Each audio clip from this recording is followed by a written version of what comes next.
일산에 있는 탄현동 두산 위브 더 제니스에 갑니다. 부동산 앱 호갱노노 일산 서구 월간 방문자 1위 아파트인 두산 위브 더 제니스에 대한 내용에 대해 이야기해보겠습니다. 두산 위브 더 제니스가 있던 탄현동 택지지구는 개발이 시작될 때에도 전형적인 농촌이었습니다. 이는 2000년대 중반까지도 변하지 않아서 탄현동에서 거의 유일하게 농촌 분위기가 물씬 풍기던 지역이었습니다. 하지만 탄현지구 개발 무렵부터 이곳은 이미 주상복합 계획을 세우고 있었습니다. 탄현지구와 경의선 사이에 남은 잉여지역을 초고층 주상복합 빌딩을 세워 랜드마크화시키려 했지만 여러가지 사정 때문에 시행되지 못했고 중간에 IMF 사태를 겪으며 무기한 연기되기도 했습니다. 여러 부침을 겪다가 2013년에 완공되었습니다. 2700세대의 대단지인 두산 위브 더 제니스의 세대 구성은 24평서부터 69평의 소형, 평수부터 대형 평형까지 다양하며 2013년 입주가 시작됐습니다. 중소형 평수 위주인 101동 105동은 A존 중대형 평수 위주인 106동 108동은 B존이라고 부른다고 합니다. 현재 실거래가에 대해 이야기해보도록 하겠습니다.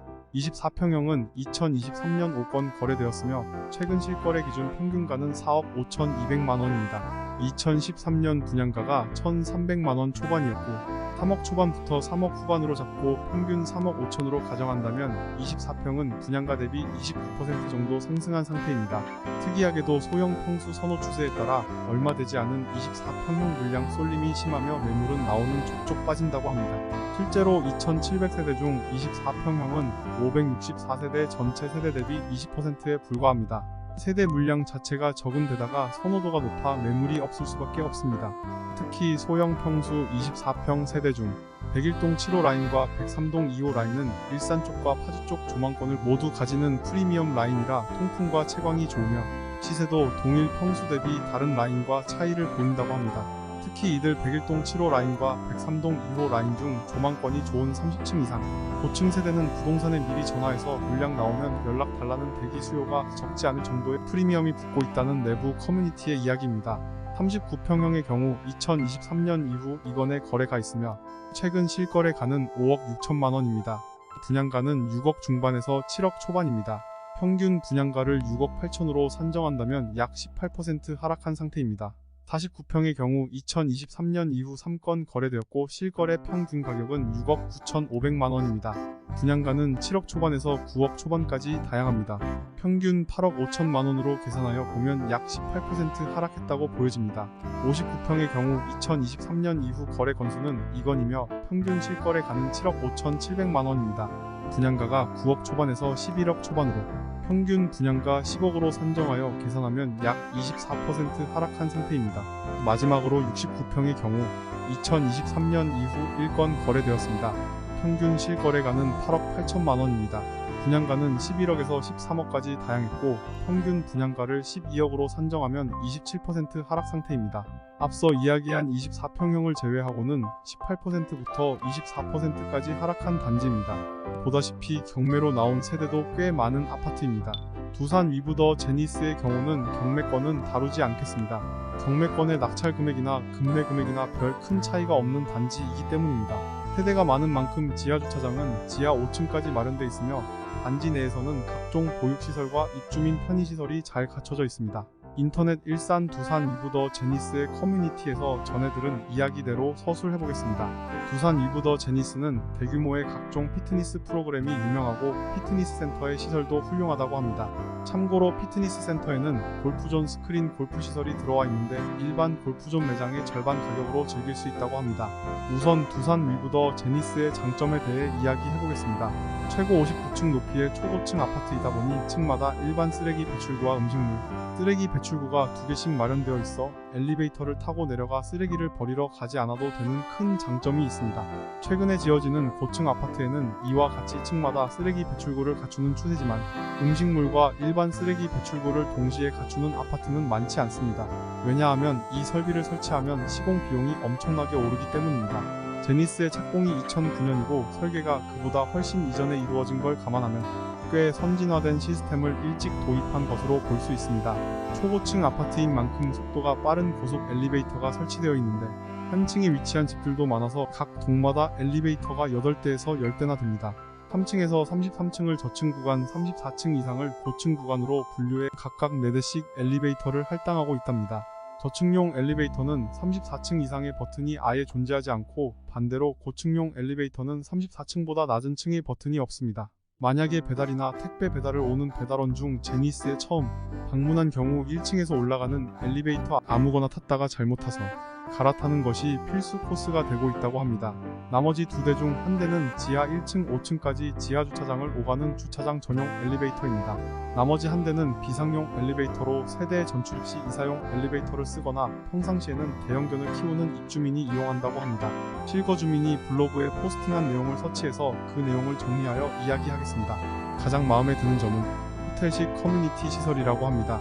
운동기구의 종류나 시설이 잘 되어 있고 특급 호텔까지는 아니어도 어디 가나 호텔 피트니스에 뒤지지 않는 정도는 된다고 합니다. 만족도가 매우 좋다고 얘기하고 있습니다. 운동기구 자체의 편리성과 기구 품질 및 다양성에 그리고 GX룸 이용 효율성 면에서는 두산 이브더 제니스가 만족스럽다고 합니다. 사우나도 제니스는 주민수가 많을 텐데도 번잡하지 않다고 합니다. 아마도 젊은 연령 거주자가 더 많아서 그런 듯합니다. 카페테리아에 대해서도 좋은 평가가 있습니다. 카페테리아는 생긴 지 얼마 되지 않았지만 클럽하우스에 생겼는데 시설이나 분위기, 커피맛 등이 인근의 다른 아파트보다 제니스가 더 좋다고 합니다. 대신 음료 가격도 제니스가 더 비싸다는 점이 있지만 바리스타 분들은 그냥 알바로 쓰는 게 아니라 전문 교육을 받으신 유경험자들인 듯 하다고 하고 북카페가 있다고 합니다. 그리고 독서실도 게스트하우스, 가족 도서관에 대한 만족도가 굉장히 크다고 합니다. 에듀케이션 존이 있고 생각보다 대여할 수 있는 책들이 분야별로 많고 신간도 많아서 만족도에 일조를 하고 있고 도서관에서 공부하는 주민분들이나 학생들도 많다고 합니다. 그리고 입주민 카드로 책 대여가 가능하다고 합니다.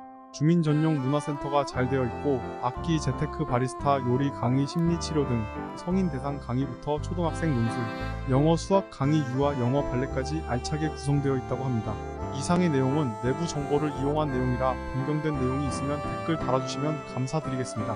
탄현역이 브릿지로 연결되어 있어 집에서 시간 맞춰 나가면 시간적 변수가 생길 거리가 아니어서 편리하게 이용이 가능하다고 합니다. 그래서 경의선이 아파트와 붙어 있다는 것은 생각보다 큰 장점입니다. 서울과 더 가까운 입지인 행신역 근처라 하더라도 여기 코앞인 경우는 거의 없고 역까지 도달하는 데 걸리는 소요시간을 고려하면 오히려 더 시간이 소요될 수 있으니까 차라리 두산 이브더 제니스가 더 나을 듯 합니다.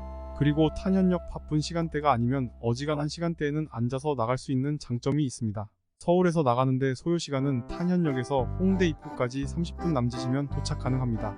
제니스 스퀘어 상가가 번잡하게 보이지만 실제로는 제니스 스퀘어랑 제니스 아파트는 입구부터 철저하게 분리되어 관리되고 있는 것으로 보입니다. 상가에 입점하고 있는 업체는 동영상과 같이 상당히 많습니다. 비 오는 날 집에 있다가 우산 없이 슬리퍼 신고 스타벅스 가서 커피를 마실 수 있는 아파트가 많지는 않지만 제니스는 가능합니다. 아파트 관리 수준이 괜찮다라는 의견도 있었습니다. 단지 내 관리나 외부인 출입 관리, 택배, 커뮤니티 시설 직원들 모두 대체로 만족스럽다고 합니다. 주민 입장에서는 보안이라는 부분이 큰 장점입니다. 24시간 경비 관리되는 상황에서 첨단 시설과 최대한의 옵션들이 가장 좋습니다. 앞서 이야기한 쓰레기 배출 시스템은 거주의 편리성을 극대화해주며 환기 시스템을 이용하면 미세먼지가 많은 날이나 행사가 있는 날에도 환기가 가능합니다. 일반 아파트에서 취할 수 없는 장점이라고 합니다. 본인이 살지도 않는 아파트의 장점을 이렇게 이야기하다니 제 능력도 대단한 것 같습니다. 이 모든 내용은 커뮤니티의 정보와 블로그 등을 검색해 얻은 내용입니다. 장점을 많이 이야기했지만 단점도 존재합니다. 2013년 처음 분양할 당시 사악한 분양가가 가장 큰 단점입니다. 이 미분양으로 인해 두산건설은 조 단위의 손실을 입었습니다. 앞서 이야기한 대로 아직 24평을 제외하고는 분양가보다 하락한 실거래가를 기록하고 있습니다. 그리고 서울에서 아주 멉니다. 강서구에서 출발하였는데 주말이긴 하지만 거의 체감 1시간은 걸린 듯합니다. 주변 환경을 보면 지하차도, 건너편으로 모텔 건물과 유흥업소들이 있습니다. 하지만 모텔 건물들이 깨끗한 건물이고 유흥업소도 퇴폐업소가 아닌 체인 술집 위주라 그나마 다행이라는 것입니다. 놀이터 공간을 조망하는 라인 저층의 경우 놀이터 소음으로 여름철과 봄, 가을에 스트레스 받을 수도 있을 것으로 보입니다. 일부 세대에 한정하는 단점이지만 소음은 집을 고를 땐 반드시 고려해야 될 사항입니다. 상대적으로 열악한 중고학군과 학원과 다양한 학원을 보내려면 일산 후록학원과로 먼저 가야 합니다. 아이가 공부 잘해서 외고나 국제고로 가면 별 문제가 없겠다고 생각은 되지만 제 아이를 포함한 모든 아이들이 공부를 잘하지는 못하죠. 두산 위브더 제니스의 상가에서 평이 좋은 음식점에서 식사를 하고 나와 밖의 경관을 보던 와중에 담배를 피고 있는 그리고 침을 뱉고 있는 아주 젊은 아이들을 보았습니다. 저절로 눈을 깔고 조심히 가게 되더군요. 오랜만에 보는 광경이었습니다. 아파트의 가치가 그 이유 하나만으로 생각될 수는 없겠지만 두산 위브더 제니스의 지금까지 좋은 이미지가 확 바뀌는 느낌을 받았습니다. 하지만 그 모습 때문에 가치가 변동되지는 않으리라 생각됩니다. 좀 아쉬웠다고 이야기하겠습니다. 오늘 두산 위브더 제니스 임장에 대한 결론을 말씀드리겠습니다. 소형 평수 24평을 제외하고는 2013년에 분양가 회복을 하지 못했지만 실제 가격을 찾아가고 있는 일산의 대단지라고 생각됩니다. 경매건이 많긴 하지만 이 분양 시기에 무리하게 대출을 일으켜 매매한 매수자들의 경우라 판단되며 아파트의 가치에는 큰 영향이 없을 것이다. 그리고 매수를 희망하는 분들은 경매보다 급매가 더 나을 만한 아파트이다라는 것입니다. 서울에 출퇴근하며 대형 평수의 각종 아파트 내 커뮤니티를 이용하실 분들에게 가장 적합한 대형 평수 대형 단지가 아닌가 싶습니다. 여기까지 일산 탄현 두산 위브더 제니스 임장기를 마칩니다. 지금까지 시청하여 주셔서 매우 감사드립니다.